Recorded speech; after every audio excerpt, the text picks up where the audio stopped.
el voltaje, pero... Se sabe, Gustavo, si ese cuadrito se quita, me avisa. Yo creo que sí se ve. Sí, llegamos a saber. Eso también es importante. Ah, sí. No, pero nada más fíjate que el cuadrito esté. Igual yo lo voy a... Recuerden lo que les dije del examen, ¿no? ¿Saben? Tenganlo muy presente, muy presente. Normalmente esas cosas no se advierten, nada más. Mira, ¿verdad? Siguiente para que lo tomen en cuenta. ¿Okay? Transformada Z. ¿Qué hemos visto de transformada Z? Bueno, hemos visto las propiedades que tiene la reunión de convergencia. Vimos que hay una analogía muy interesante con la clase, de hecho aquí lo vamos a seguir viendo. ¿Okay? Vimos que hay propiedades que son de la transformada Z como tal. ¿Okay? Vean que hay mucha analogía, ojalá hayan podido ver el video que tenemos para el martes. Y vimos lo de la parte inversa, también que hay tres métodos, de potencia, fracciones parciales y resolución de la integral. La resolución de la integral en realidad se usa poco, pero se usa, yo les puse un ejemplito como para que lo vean. Hoy vamos a ver la tercera y la última parte de esto, que es propiamente la parte ya con sistemas discretos LPE. ¿Okay? Hay algo parecido a lo que hicimos con sistemas LPE de tiempo continuo con Laplace, pero ahora vamos a trabajar con lo que es propiamente sistemas discretos. Primeramente, bueno, ¿qué es un sistema discreto? Evidentemente lo mismo que un sistema continuo, pero en este caso lo llevamos a la digital. Un sistema discreto transforma entradas de variable discreta, ¿okay?, en salidas de variable discreta y evidentemente tiene un efecto transformador. ¿Por qué es que existe, digámoslo, tanto manejo de matemáticos con variable discreta? Uno se puede pensar de que lo hacemos bien con la parte continua. Bueno, la razón es porque recuerden que discreto es sinónimo de digital, ¿ok? Versus continuo, que es sinónimo de analógico, o así analógico. Entonces ahí ocurren varias cosas. Primeramente, la naturaleza es analógica como tal, ¿ok? Todo esto que yo estoy hablando, si ustedes me graban con un micrófono o meten un amplificador, ustedes no van a ver una señal discreta, van a ver una señal continua, así, de la voz, ¿verdad? Si tiembla, que por cierto ya saben a dónde ir, ¿verdad? Si tiembla, es una señal como así, ¿verdad? No sé, la velocidad, la temperatura, esas son señales continuas. La naturaleza es continua en todo momento. Pero resulta ser que existen ventajas que vimos en la clase número 1, si no me equivoco, en la clase número 2, es decir, hace 29 lecciones, ¿cómo pasa el tiempo? ¿Verdad? Donde vimos que los sistemas discretos tienen más ventajas que los sistemas analógicos, ¿verdad? ¿Recuerdan algún par de ventajas de los sistemas discretos o digitales versus los analógicos? Que no había ruido. Que no había ruido, prácticamente inexistente. Que se podían almacenar. Que se podían almacenar, muy bien. Excelente, exactamente. Un montón más. Bueno, por eso precisamente se utilizan, son más eficientes, ¿verdad? Más efectivos, más fáciles de programar, ¿verdad? Por ejemplo, nosotros, para contarles algo, tal vez nos veamos por ahí, uno nunca sabe, ¿verdad? En el curso de teoría de comunicación nosotros hacemos filtros digitales para hacer ciertas cosillas. Por ejemplo, digámoslo, los muchachos, yo los pongo ahí aquí, graban la voz de ellos, ¿verdad? Y discretizan esa señal, es decir, la convierten en XDN y extraemos cosillas de ahí, digámoslo, ¿verdad? Sacamos, por ejemplo, si es una vocal dice por una mujer o por un hombre, ¿verdad? También, por ejemplo, tenemos señales que representan algún tipo de comunicación, ¿verdad? Pero tienen ruido, entonces usamos esos filtrillos para, digamos, separar eso en frecuencia y quitar el ruido de lo que no es ruido, ¿verdad? Son cosas que se hacen bastante normales en comunicaciones. Bueno, son sistemillas discretos, esos filtros, porque también hay filtros analógicos, ¿verdad? Entonces, de eso es algo muy común. ¿Cómo es que todo esto se empata? Bueno, recuerden que aquí yo tengo la naturaleza, ¿cómo llamarla? Yo tengo la naturaleza analógica. Entonces, por ejemplo, cualquier señal aquí analógica, ¿verdad?, tiene que someterse a un proceso de digitalización. Y eso se hace, ¿se acuerdan por qué? No. Con una cosa que se llama el convertidor analógico digital o el Analog Digital Converter. ¿Okay? ¿Qué sale aquí? Aquí sale una cosa que es más o menos esa misma señal, pero discreta, ¿verdad? Entonces sale más o menos tal ahí, lo voy a hacer más o menos como pueda.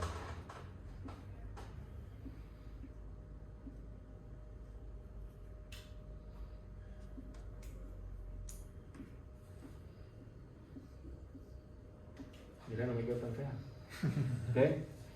Y ese es XDN, ¿verdad? Este es XDT, este es XDN, ¿Recuerdan los 3 pasos que había en una conversión analógico-digital? Muestreo es la primera. ¿La segunda?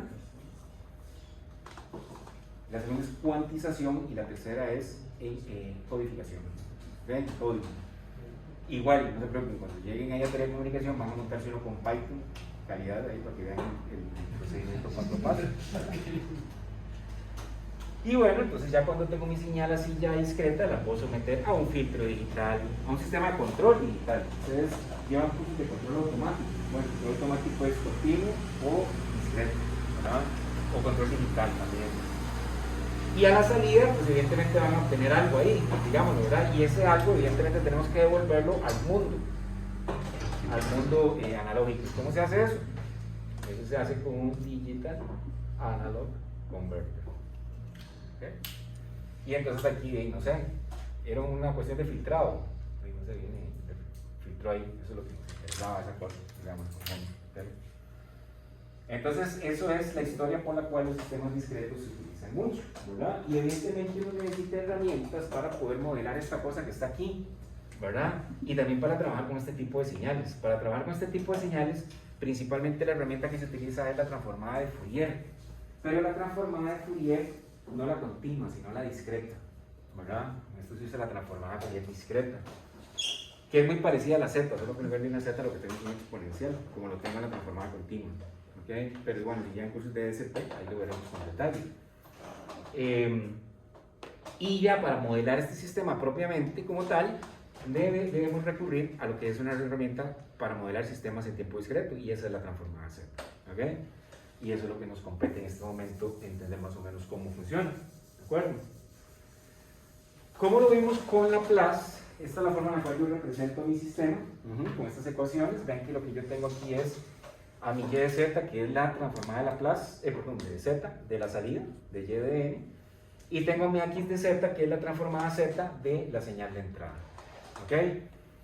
Mi h de z tiene varios nombres, ¿verdad? El más común es la función de transferencia, pero también se le conoce en tiempo discreto como la función del sistema. Mucha literatura lo pone de esa forma. ¿Ok? O también la transformada z de la respuesta al impulso del sistema, ¿verdad? ¿Y cuánto es la respuesta al impulso del sistema? El famoso h de n. ¿Okay? Eso es importante tenerlo claro, porque como lo vemos en Laplace, nos vamos a mover de un lugar al otro. Nos vamos a mover del modelado matemático a la respuesta al impulso h de n, de h de n a h de z, de h de z al modelado matemático del sistema, y ahí nos vamos a mover en diferentes direcciones. Simplemente recordarlo por acá. ¿Ok? Al igual que como lo vimos con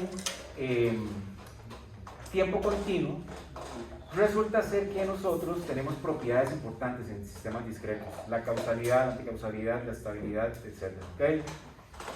Particularmente en sistemas discretos son dos las características que normalmente o usualmente suelen aparecer más, que son la causalidad y la estabilidad. Nos interesa mucho que estos sistemas discretos sean estables y que a la vez sean causales, bueno, o que sean uno o que sean otro, pero la causalidad y la estabilidad son las dos principales características que más se abordan por acá. Y aquí es donde todo empieza como a conectarse, porque es exactamente lo mismo que ocurría con Laplace en tiempo continuo. Vean, por ejemplo, que es un sistema causal. ¿Se acuerdan que era un sistema causal en Laplace? Desde la perspectiva de la ROC. No me digan que no, porque no está... Exactamente, semiplano derecho. Eso es una ROC de un sistema. Ahora sí, es el plano derecho, la ROC, para poder ser un sistema estable. Vean lo que ocurre con lo que es un sistema discreto. Es causal si simplemente la respuesta al impulso h de n es igual a 0 para n igual a 0. Bueno, esta es la respuesta al impulso, ¿verdad? Es decir, solo existe 0 para arriba, lo cual la hace ver como una función derecha, ¿verdad? Desde la perspectiva de la respuesta al impulso. Pero desde la perspectiva de la ROC no es un semiplano derecho. Bueno, evidentemente no, porque ya no tengo bandas aquí, lo que tengo son círculos, sino que más bien corresponde al exterior de un círculo, que es más o menos algo como lo que vemos por aquí, ¿verdad? Entonces vean cómo es parecido, pero es que iba a decir parecido pero diferente, pero es que en realidad está feo usar esa frase. Es parecido pero difiere en el sentido de lo que representa cada uno de esos círculos, ¿verdad? Yo les había con ustedes, ¿saben por qué? De hecho, yo creo que tenía en la guía o en la tutoría, no me acuerdo. Ustedes saben por qué son círculos acá, ¿verdad? En Z. Y en Laplace más bien son bandas con líneas. ¿No se acuerdan por qué? Recuerdo que habíamos hablado de mapeos, que era un paralelismo con... Correcto, porque hay un mapeo, de hecho es una pregunta ahí, ¿alguien ya hizo la guía? Vos, vienen ahí, ¿verdad? La guía, sí, es una pregunta de la guía. Es un mapeo conforme exponencial, que es el que hace eso. Entonces, antes de que me lo pregunten, no, en el examen no entra en mapeos.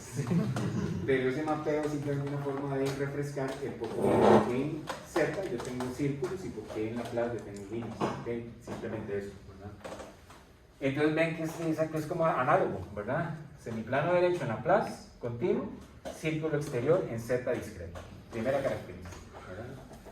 Si nuestro h de z es racional, ¿verdad? Tiene que cumplir con dos requerimientos importantes. Tiene que cumplir con los dos. Nosotros tenemos un plano adentro y ya no es causal, ¿verdad?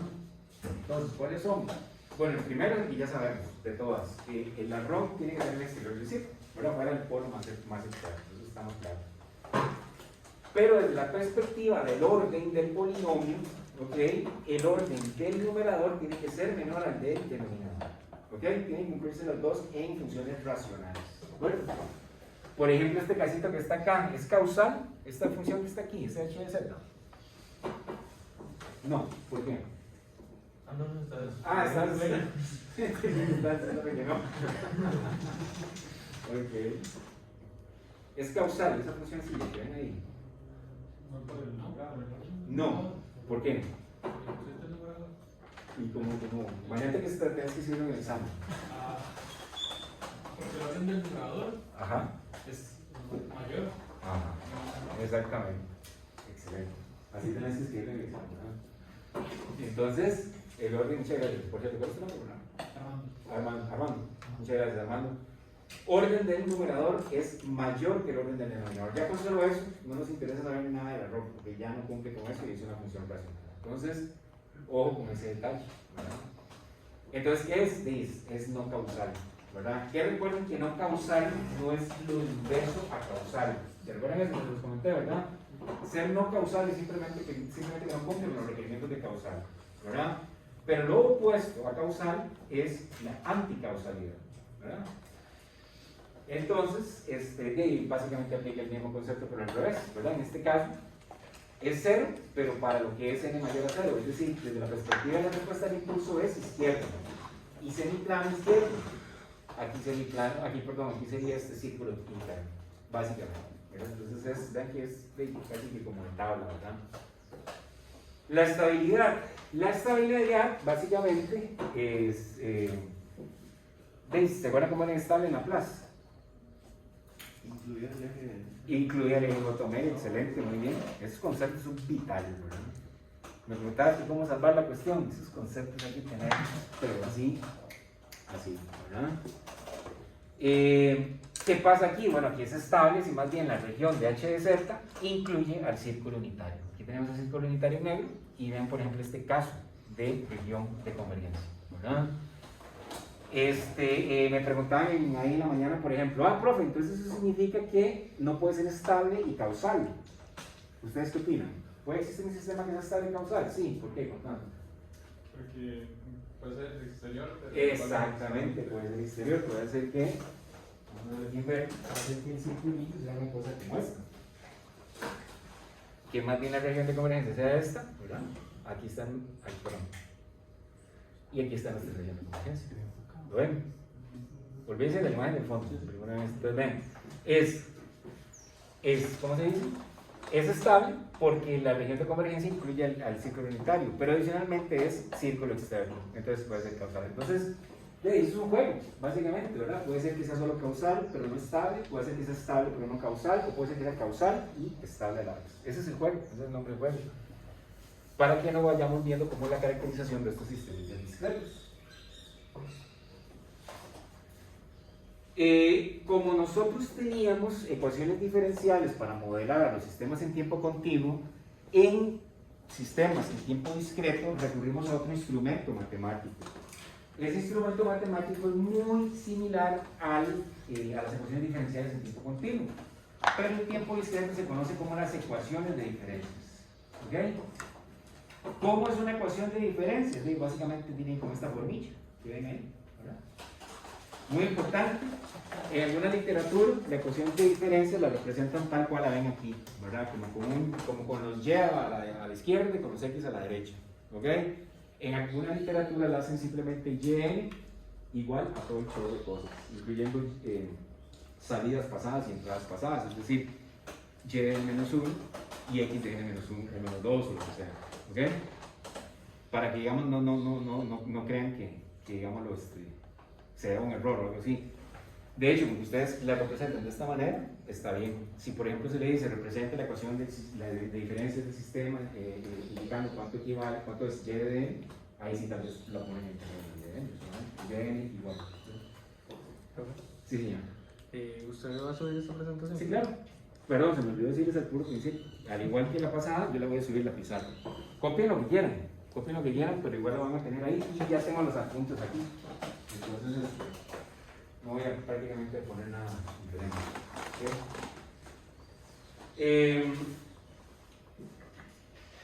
Y las ecuaciones de diferencias tienen un pequeño detalle, y esto es más que todo un tema de orden.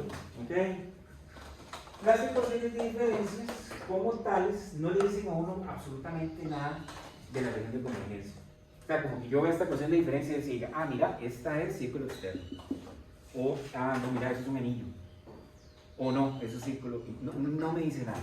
La ecuación de diferencias no me dice nada. Entonces, ustedes no se preocupen, ustedes tienen dos opciones para lidiar con esto. Opción 1. Bueno, hay que caracterizarla. A ustedes se les dice, ok, encuentre la función, no sé, h de z a partir de esta ecuación de diferencias, ¿verdad? Para que el sistema sea causal. Entonces ahí ya ustedes saben que el círculo es externo. Entonces ya cuando busquen en las tablas las transformadas inversas van a saber que tienen que corresponder a los casos donde hay causalidad. ¿Ok? No les dicen absolutamente nada. Ajá, que no es lo normal, porque normalmente siempre se especifica. No les dicen absolutamente nada. Entonces ustedes pueden estar en potestad de decir, ok, llegué a este punto, y aquí es donde tengo que decidir la región de convergencia, entonces voy a asumir que es causal. ¿Ok? Entonces, z es mayor a 3, por decir algo. Y listo, y se van con eso, y ustedes lo especifican. ¿Sí? Entonces son dos formas. Se les dice y lo hacen como se dice, o si no se les dice, ustedes lo definen como una pauta dentro de lo que es el diseño del sistema. ¿Ok? Así es más o menos como funciona la cosa. Entonces, generalmente se les dice, se les asocia con causalidad o estabilidad en ese aspecto. ¿Okay? ¿Se acuerdan cuál es la propiedad más importante en las ecuaciones diferenciales que vimos en tiempo continuo para poder representar sistemas LPI? ¿Cuál era la propiedad más importante? La diferenciación, exactamente. Así es, la diferenciación. En el caso de las ecuaciones de diferencias, la propiedad más importante que vamos a utilizar es la propiedad del desplazamiento en el tiempo. Esta es de la última sesión que la anterior, ¿verdad? Sí, correcto, la de martes. Entonces, que se dieron cuenta que son casi que las mismas de Laplace, ¿verdad? Bueno, evidentemente cambia el n por el t y el s por el z por el s, ¿verdad? Esta la vamos a utilizar para atrás y para adelante, es decir, nos vamos a mover de x de n menos n0 a z menos n0 x de z, como de acá hacia acá también, de atrás hacia adelante y de adelante hacia atrás. Entonces, esa es la propiedad más importante que vamos a trabajar en lo que es ecuaciones de diferencias.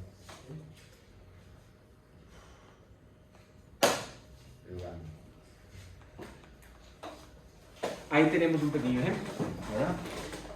Tenemos un pequeño ejemplo. Entonces vean en este caso se nos da una ecuación de diferencias y se nos pide la respuesta al impulso, el HD. Entonces tenemos que calcular cuál es la estrategia correcta para seguir esta resolución. Bueno, si se fijan, esta que está aquí es la que nos pone aquí en ejemplo, ¿verdad? Es la misma. Entonces, simplemente para que lo noten. Lo primero que tengo que hacer es aplicar la transformada z a ambos lados, tanto este lado como este lado de acá. Y le aplico mi y de n se convierte en y de z. Mi un medio, evidentemente sería como un medio, aplico la propiedad del desplazamiento del tiempo. Y de n a la menos 1 es z a la menos 1, ¿verdad? Y de z, x de n, x de z, y aquí x de n menos 1, z a la menos 1, x de z. ¿Ok? De acá, lo que yo tengo que llegar a construir es algo que sea h de z, para después irme a h de n, que es lo que me están preguntando. Entonces tengo que buscar la relación y de z, x de z. Entonces saco a factor común el y de z y me quedaría y de z multiplicado por 1 menos 1 medio z a la menos 1, ¿verdad? Y acá saco el x de z y me quedaría x de z multiplicado por 1 más 1/3 de z a la menos 1, ¿verdad? Entonces agarro este x de z, lo mando a multiplicar por acá, me queda aquí, y agarro lo que me quedó acá y lo mando para acá. ¿Lo ven? Listo. Y aquí es donde les decía que hay que tomar decisiones. Este es un ejemplo, bueno, ni siquiera es un ejemplo, lo agarré de aquí, ¿verdad? Entonces no hay especificaciones. Pero aquí es donde entonces se debe decir, ok, calcule h de n para que sea causal, por ejemplo. Entonces sería círculo exterior, y eso es lo que yo hice. Pero aquí, digámoslo, pues como lo repito, pudieron haber escogido otra cosa. ¿Por qué esto es importante? Porque entonces yo voy a venir aquí y voy a descomponer esta ecuación en dos pedazos. Vean que no necesito hacer fracciones parciales, ¿verdad? Aquí una vez los dos saco. Sería 1 entre esto, 1/3 de z menos 1 entre esto. ¿Ok? Esta primera, sabiendo que es círculo exterior, es de tabla, la exponencial, ¿verdad? 1 entre 1 menos a, z a la menos 1, donde a es un medio, listo, un medio a la n, u de n. ¿Ok? Esta otra que está aquí es interesante porque vean que es la propiedad del desplazamiento en el tiempo, pero al revés, ¿verdad? Aquí más bien me estoy yendo de z a n, ¿verdad? Entonces vean que es exactamente lo que yo tengo aquí. ¿Lo ven? Tengo un, digamos, si lo separo, ¿verdad? Como un 1/3 z a la menos 1 por 1 entre 1 menos 1 medio, ¿verdad? Entonces, simplemente lo aplico, ¿verdad? Lo aplico acá, esto que tengo aquí, y me queda 1/3 por 1 medio, ahora a es 1 medio, ¿verdad? N a la menos 1, ¿por qué? Porque, ¿cómo se dice? Mi n, ¿verdad? Mi x de n ahora es menos n sub 0, ¿verdad? Donde n sub 0 es 1. Entonces sería a la n menos 1, u de n menos 1. Y eso es lo que yo inyecté. ¿Ok? Todo esto para z mayor a 1 medio. ¿Y listo? Se le llega a la h de... Si fuera hasta la h de z, pum, se llega ahí. ¿Ok? Entonces ven que es bastante directo estos métodos, ¿verdad? Estos ejercicios. ¿Alguna pregunta con esto? Está clarito, ¿verdad? Sí, este caso sería causal y estable, ¿verdad? Correcto, sería causal y estable, porque el círculo sería el típico primo que le dibujé, ¿verdad? Más o menos algo como así. El polo está dentro del... Exactamente, sería así, va una cosa, sería este círculo unitario, ¿verdad? 1, ¿verdad? Y z mayor a 1 medio, sería básicamente así. Aquí. Sería aquí, ¿verdad? Sería aquí. Exactamente, es causal, es el ejemplo perfecto de lo que les dije hace un rato. Una consulta, en el examen, ¿está bien que lo dejemos así con la respuesta y el ROC o también ya tenemos que hacer el dibujo? Es una buena pregunta, porque la respuesta completa siempre incluye el dibujo, ¿verdad? Entonces es mejor hacerlo todo. Nada pierde. Sí.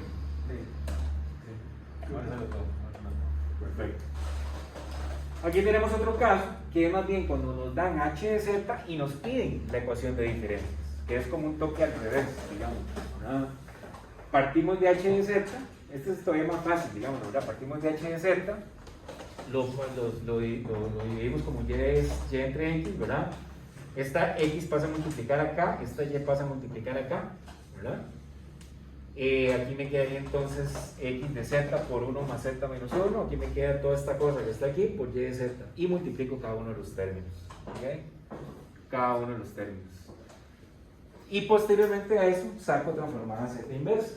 Entonces y de z por 1 me queda y de n. 5/6 lo saco y y de z por z a la menos 1 me queda y de n menos 1. ¿Verdad?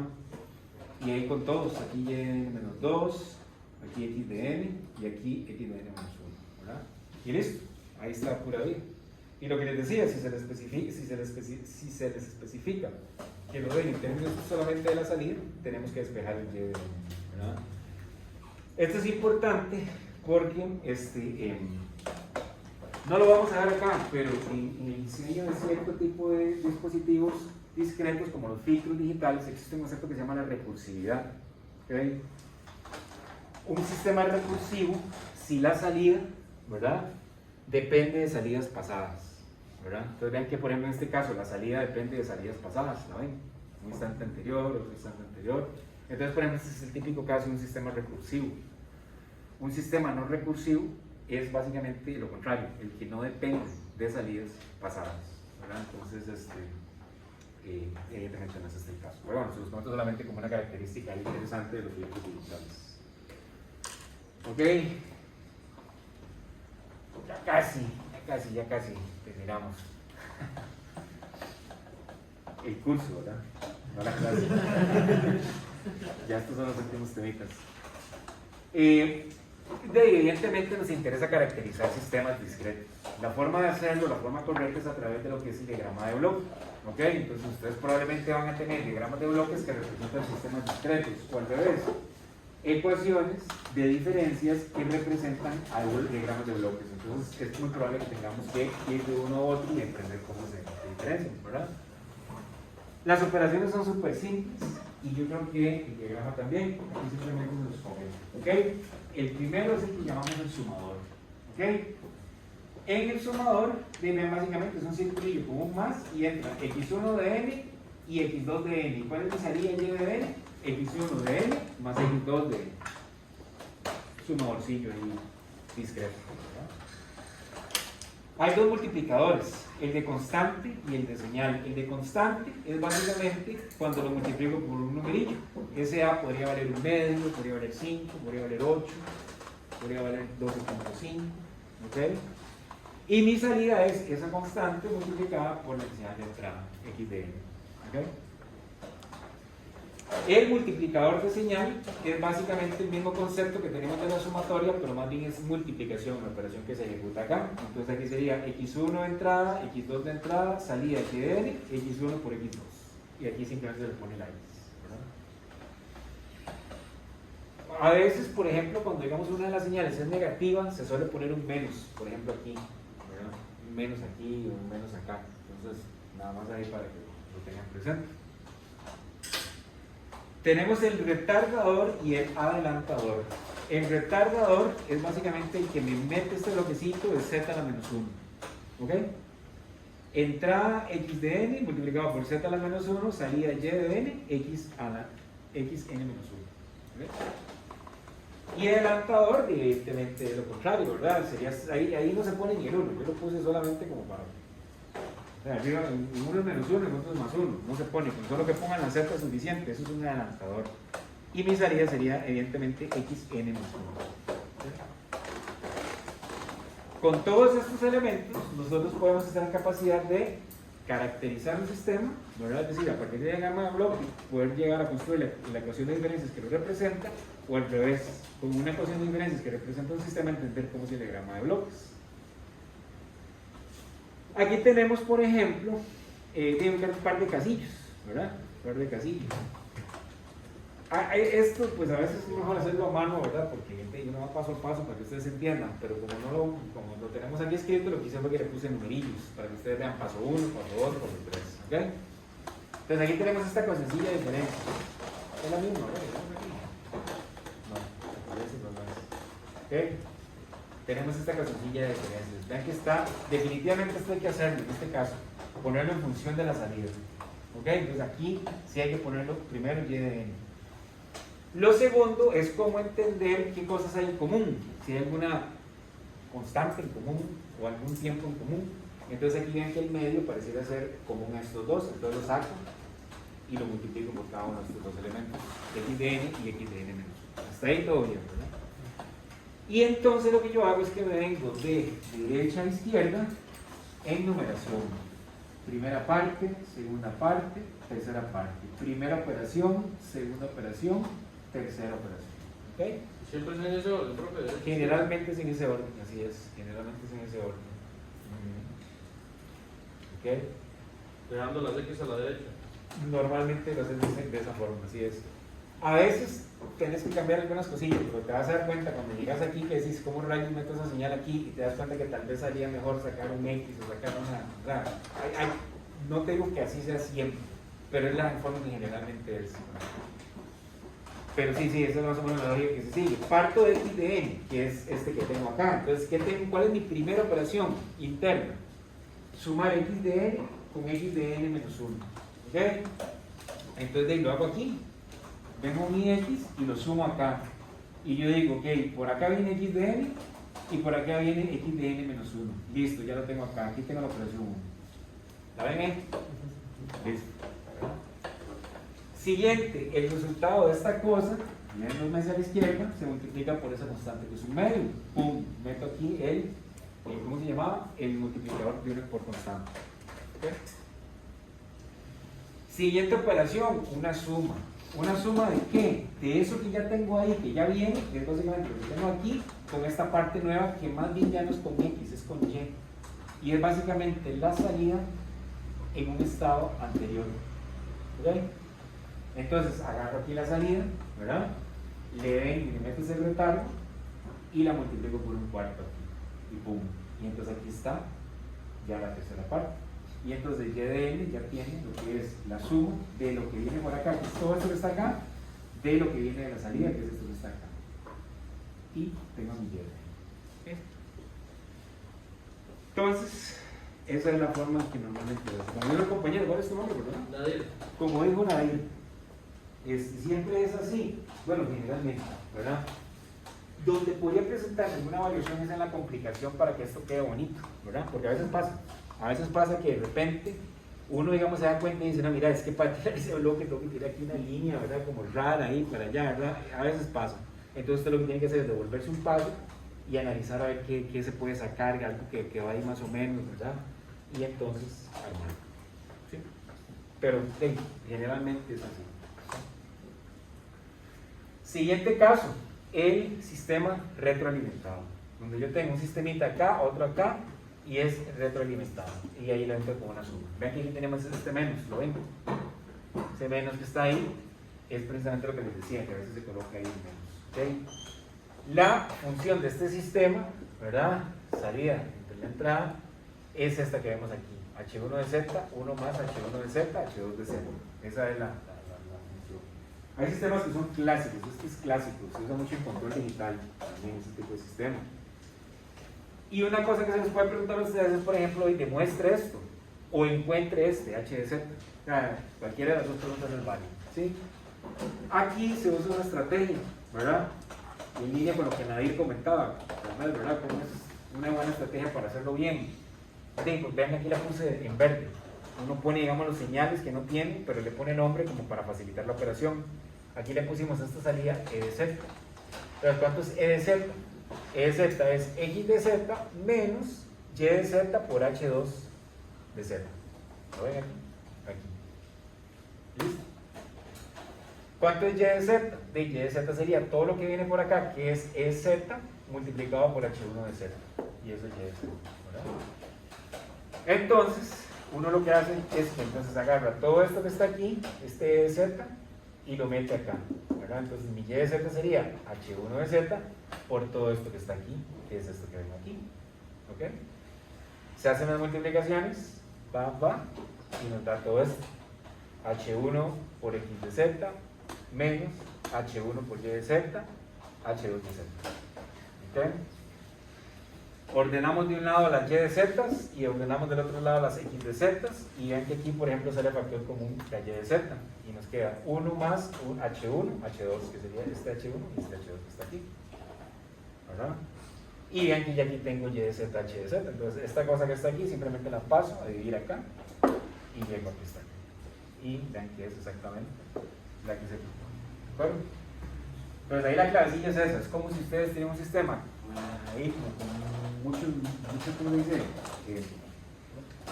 Muchos subsistemas, muchos bloques, entonces busquen siempre, es una buena estrategia ponerle nombre a las cosas sin miedo, porque si no se les hace tal vez un poco más grande. ¿Sí? ¿Alguna pregunta con esa parte?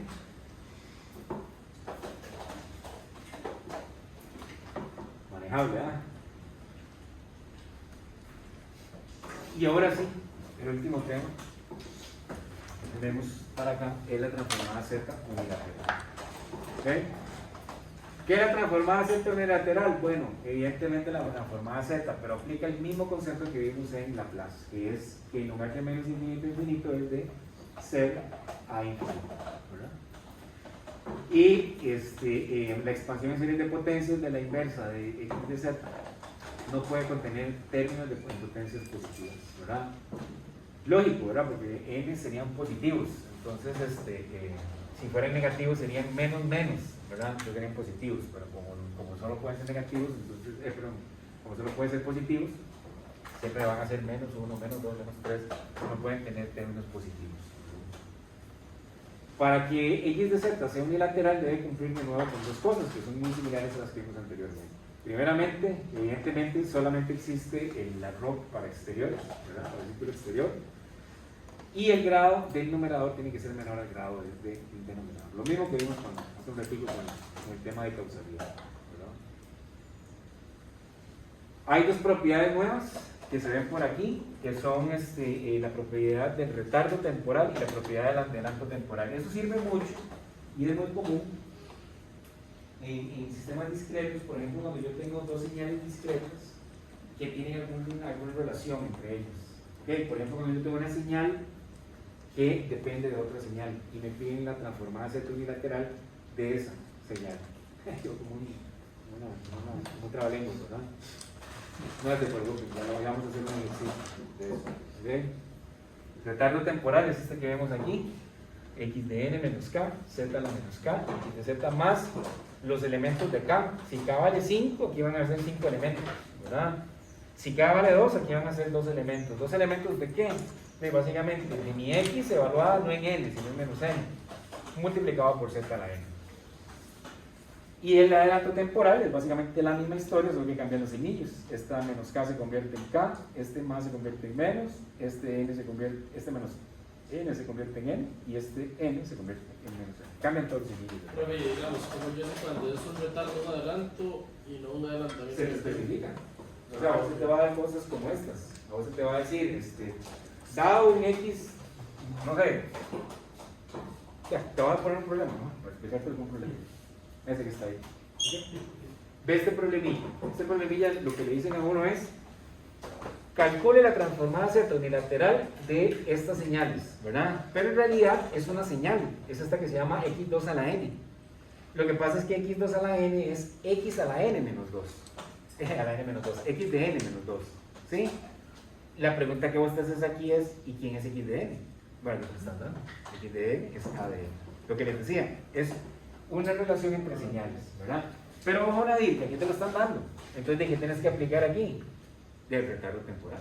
O sea, vos aplicás la regla al problema que se te Y presenta. además me dicen que es una Z unilateral. Entonces también eso confirma que... Exactamente, te dicen que es una Z unilateral, exactamente. Así es, exactamente, tal cual. Entonces, ¿de qué tenés aquí? Tenés dos cosas. La primera, que es la más sencilla, x de n, a de n. Esta es de tabla. Esta es la primera de todas las tablas de transformada Z. ¿Ves aquí? Entonces, ¿cuánto es eso en u de n? Porque estamos hablando de que es unilateral.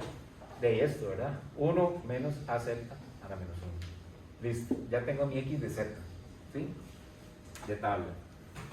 Ahora viene la pregunta, bueno, ¿y cuánto es la transformada Z unilateral de x de n menos 2? Que es el que me interesa aquí. Bueno, en realidad me interesa x2 de n, pero x2 de n es x de n menos 2. Bueno, aquí es donde yo digo, ¿qué rayos aplico? ¿Qué aplico? Del retardo temporal, ¿verdad? Porque es n menos k, ¿verdad? Y vengo y lo aplico. Entonces, ¿cómo lo aplico? Y tal cual aquí está. Z a la menos k, z a la menos 2, k vale 2, ¿verdad? Más la sumatoria de estos productos. Bueno, como k vale 2, entonces va a ser para k igual a 1 y para k igual a 2, ¿verdad? Perdón, para n igual a 1 y n igual a 2, porque va de n a k. Entonces sería mi x de z, ¿verdad? Que es parte de la primera parte, ¿verdad? Que yo tengo aquí, más mi x de n evaluado en 1 y 2, pero en menos n, ¿verdad? Multiplicado por z a la n. Entonces vean, aquí yo tengo el primero, bueno, z a la 2 aquí está, ¿verdad? X de z aquí está, y el primero sería x de n para n igual de menos n, ¿verdad? Que es lo que no hay aquí, pero para 1, multiplicado por z a la 1, ¿verdad? Y aquí sería x de 2, pero negativo, porque así me lo especifica el retardo, ¿verdad? Multiplicado por z a la n, es decir, z a la 2. ¿Lo ven? Y listo, se acabó. Les repito, si tuviera 5 elementos, si fuera n-5, sería 5, 1, 2, 3, 4, 5 a la k, Pero ¿verdad? por la fórmula no sería z a la 2. ¿Cuál? Es z a la k, ¿no? ¿Cuál? El primer z. ¿No? Ah, es a la menos k. Es a la menos k. Así es, a la menos k. El que si es a la 2 es este que está aquí, que es z a la n. Y entonces multiplicamos este por este y este por todo esto que está aquí, ¿verdad? Entonces ve la cuestión. Aquí es donde está, digámoslo, como el empate entre las dos señales. Este primero de jamón, ¿verdad? Z menos 2 por x de z. ¿Cuánto era x de z? Esta cosa que está aquí. Entonces esto sería z menos 2 entre 1 menos a z a la menos 1. Eso está bien, ¿verdad? La segunda sería x de n evaluado en menos 1. ¿Quién es x de n? A de n. ¿Cuánto sería esto a la menos 1? Sería a la menos 1. A la menos 1. ¿Ok? Multiplicado por z, ¿verdad? ¿Cómo es la cosa? Multiplicado por z a la... Pero 2 por z, ¿no? ¿Perdón? Ah, sí, correcto. Z a la menos 2 por z. ¿Cuánto nos da eso? Z a la menos 1. Se hace ahí la operación con los exponentes, ¿verdad? Lo mismo acá. ¿Cuánto vale x de n cuando n vale menos 2? De ahí a la menos 2. Aquí está. ¿Y cuánto es z a la menos 2 por z a la 2? Esto sería como 1 entre z a la 2. Entonces z a la 2 entre z a la 2, 1. Pum. Y ahí está. Ese es el uso que se le da a la transformada z unilateral generalmente.